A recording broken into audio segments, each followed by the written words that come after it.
23 मार्च 2023 को वो तारीख जब मानहानि केस में राहुल गांधी को दोषी करार दिया गया। 24 मार्च 2023 वो तारीख जब राहुल गांधी की लोकसभा की सदस्यता खत्म हो गई और 25 अप्रैल 2023 वो तारीख जब गुजरात हाईकोर्ट में फैसले को राहुल गांधी ने चुनौती दी। यानी कि 2 मई 2023 को वो तारीख जब गुजरात हाईकोर्ट में सुनवाई पूरी हुई और आज की तारीख यानी कि 7 जुलाई 2023 जब राहुल गांधी को गुजरात हाईकोर्ट से राहत नहीं मिल पाई है, मतलब सजा बरकरार, यानी कि राहुल गांधी की लोकसभा की सदस्यता सिर्फ खत्म नहीं रहेगी बल्कि सवाल 2024 और फिर 2029 लोकसभा चुनाव का भी है, क्योंकि सजा अगर बरकरार रही तो राहुल गांधी 2029 तक लोकसभा चुनाव नहीं लड़ पाएंगे। ऐसे में राहुल का राजनीतिक करियर का क्या होगा? राहुल गांधी क्या करेंगे? क्या राहुल गांधी को माफी नहीं मांग लेनी चाहिए थी? ऐसे में सवाल यह भी होता है क्योंकि राहुल गांधी जिस तरीके से गांधी मानहानि केस में फंसे हुए हैं उससे राहुल के आगे की डगर मुश्किल है। सबसे पहले उस शख्स को सुनाते हैं जिन्होंने राहुल के खिलाफ केस दर्ज कराया था। सुनिए।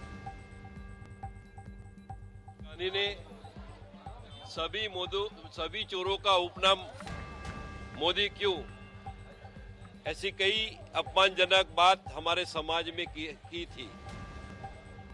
तभी 2019 में हमने सूरत में चीफ कोर्ट में बदनक्षी का मुकदमा पेश किया था और 2023 में हमारे दोनों पक्षकारों के वकीलों की दलील एविडेंस के आधार पर 2 साल की सजा श्रीमान राहुल गांधी जी को हुई।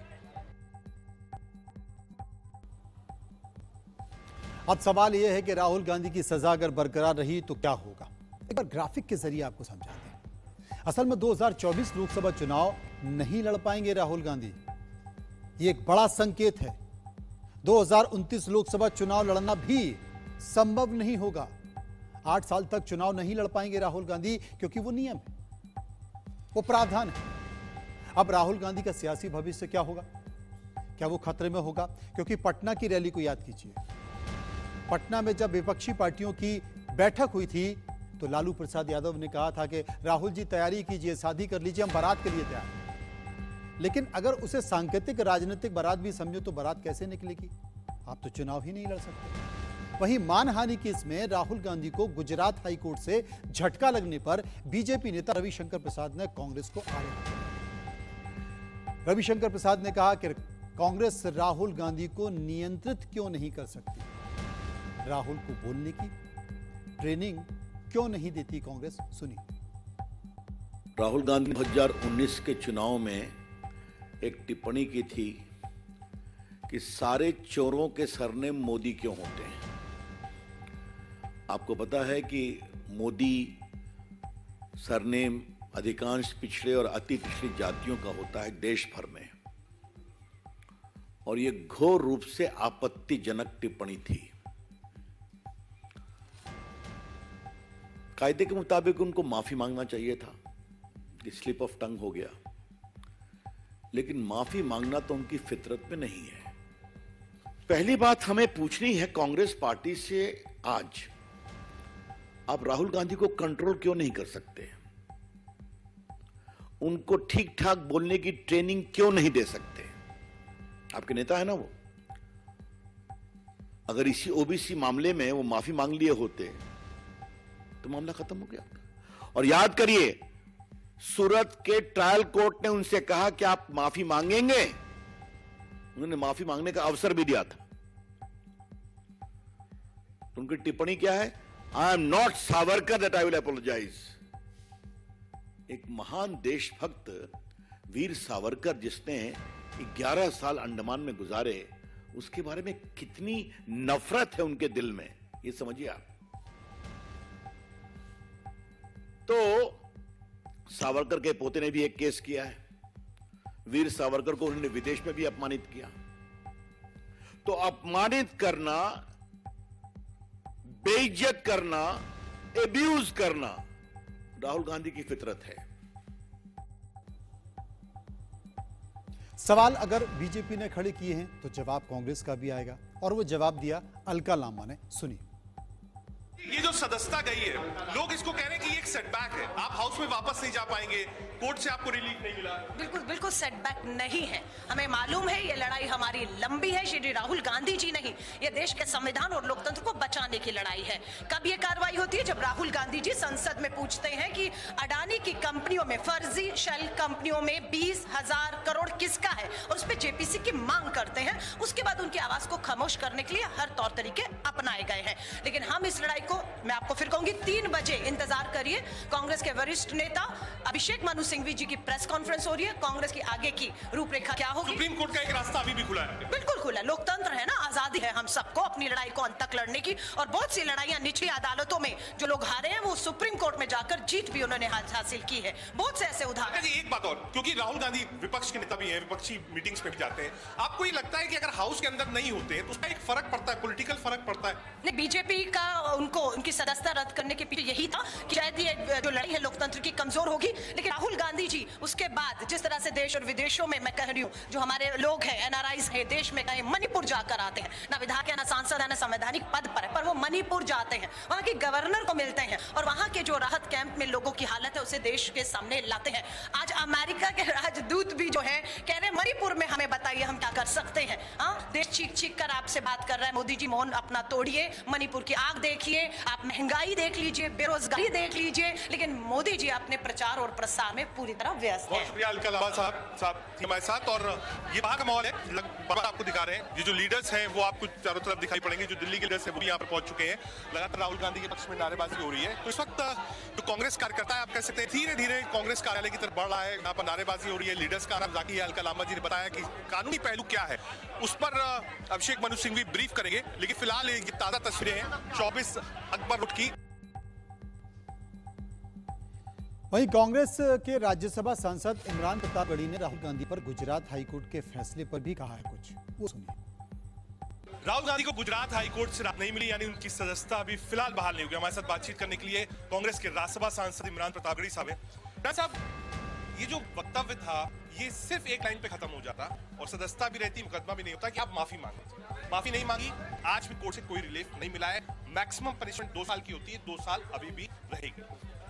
3 बजे अभिषेक मनु सिंघवी जी ये जो फैसला है, इस फैसले के कानूनी पहलू पे बात करेंगे। ये मुद्दा पूरी तरह से, मामला पूरी तरह से राजनीतिक मामला है, आप भी जानते हैं मीडिया के साथ ही। भाजपा नहीं चाहती राहुल गांधी जी सदन में रहें, इसलिए उन्हें सदन से निकाला गया, क्योंकि उन्होंने अडानी के मुद्दे पे बात की, क्योंकि उन्होंने जनता के मुद्दे उठाए, लूट पर सवाल किया। अब सरकार जानती है कि राहुल गांधी जी अगर सदन में पहुंच गया तो मणिपुर के मुद्दे पे और उग्रता के साथ बोलेंगे। तो ये मुद्दा पूरी तरह से राजनीतिक है, लेकिन आप सच्चाई को ज्यादा दिन तक दबा नहीं सकते। हमारे लिए उच्चतम न्यायालय के दरवाजे खुले हैं। उच्चतम न्यायालय साहब, लेकिन क्योंकि आगे 24 का चुनाव है, विपक्षी एकता है, सदन में राहुल गांधी का ना होना, इससे फर्क पड़ता है? मुझे लगता है कि अभी आप बहुत जल्दी ये सवाल पूछ रहे हैं। अभी 24 के चुनाव में जितना समय है, उससे पहले आप देखेंगे कि राहुल गांधी जी सदन में है। बहुत शुक्रिया से बातचीत करने के लिए। न्यूज़ दिल्ली। उधर राहुल गांधी को गुजरात हाई कोर्ट से झटका मिलने के बाद हमारे सहयोगी मनोहर केसरी ने कांग्रेस नेता बीवी श्रीनिवास से भी बात की। क्या कहा उन्होंने, सुनिए। बातचीत करने के लिए कांग्रेस नेता बी श्रीनिवास हैं, इनसे बात करते हैं। श्रीनिवास जी, जिस प्रकार से हाईकोर्ट का फैसला आया है, राहुल गांधी को झटका लगा है मोदी सर ने मामले को लेकर के, क्या है आपकी पहली प्रतिक्रिया? देखिए, हम तो सुप्रीम कोर्ट में घूमे, कानून तौर पे भी लड़ाई लड़ेंगे। ये सारे एपिसोड क्यों हुआ है? ये एक व्यक्ति को बचाने के लिए, अडानी को बचाना है, और जो इनको महंगाई को छुपाना, बेरोजगारी को छुपाना, एक व्यक्ति को दबा दे कोशिश इन लोग कर रहा है, वो कामयाब नहीं होगा। सत्य को परेशान कर सकते हैं, पराजित तो नहीं कर सकते। मैं क्लियर कह रहा हूँ, देश का जनता हर चीज देख रही है, सही सबक सिखाने का।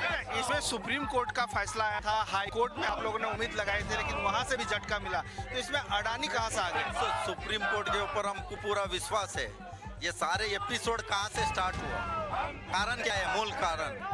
हाँ, सेल कंपनी में 20,000 करोड़ किसका है? राहुल जी का क्लियर सवाल है। आज तक उसके ऊपर क्यों जवाब नहीं दे रहा? किसका पैसा है?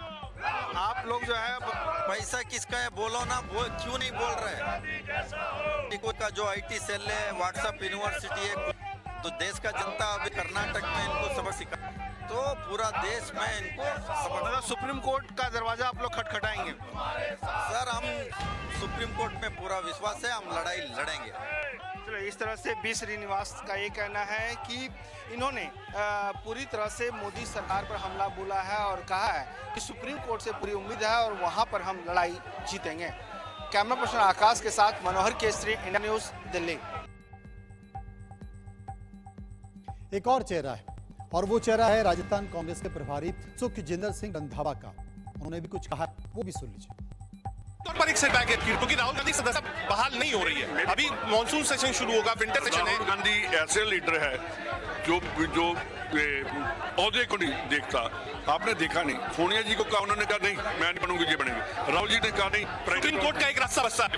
वो देखा पार्टी जो करेगी हम जाएंगे। पर एक बात मैं कहता हूँ कि राहुल गांधी की लीडरशिप में हिंदुस्तान में कांग्रेस का राज लेकर आएंगे और जो 4 स्टेट्स की इलेक्शन आ रही है उसमें हम जीत कर निकलेंगे। बहुत शुक्रिया, हमसे बातचीत करने का। ये नजारा आप देख सकते हैं, कांग्रेस के वर्कर्स हैं वो इस वक्त इकट्ठा हो गए हैं चौक रोड में। ये नजारा आप देख सकते हैं, लगातार जो वर्कर्स हैं वो कांग्रेस ऑफिस की तरफ आ रहे हैं और लगातार नारेबाजी जो है वो राहुल गांधी के पक्ष में होगी। तो इस वक्त जो माहौल है 24 अकबर रोड का, वो हम आपको दिखा रहे हैं किस तरीके से लोग जो है वो यहाँ पर आ चुके हैं और लगातार जो नारेबाजी है वो चल रही है।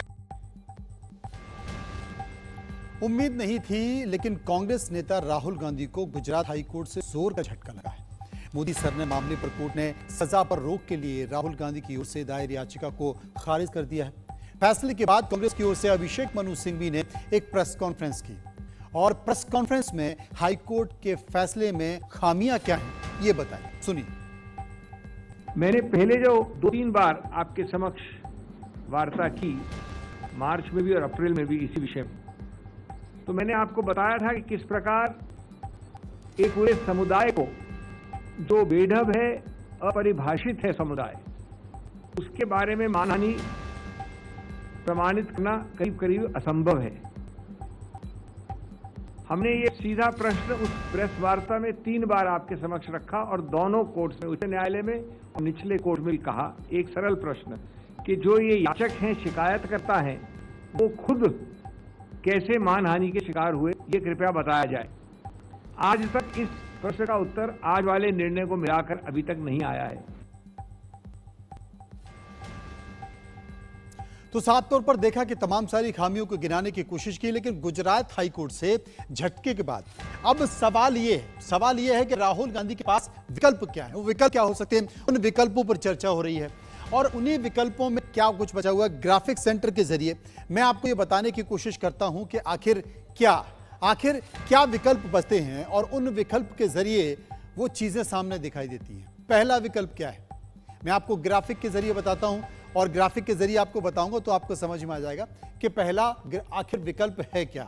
पहला विकल्प जो पर टीवी स्क्रीन पर आ रहा है, पहला विकल्प है कि हाईकोर्ट में डिवीजन बेंच में अपील कर सकते हैं राहुल गांधी। तो अगर अपील करेंगे तो ये उनके सामने पहला विकल्प है।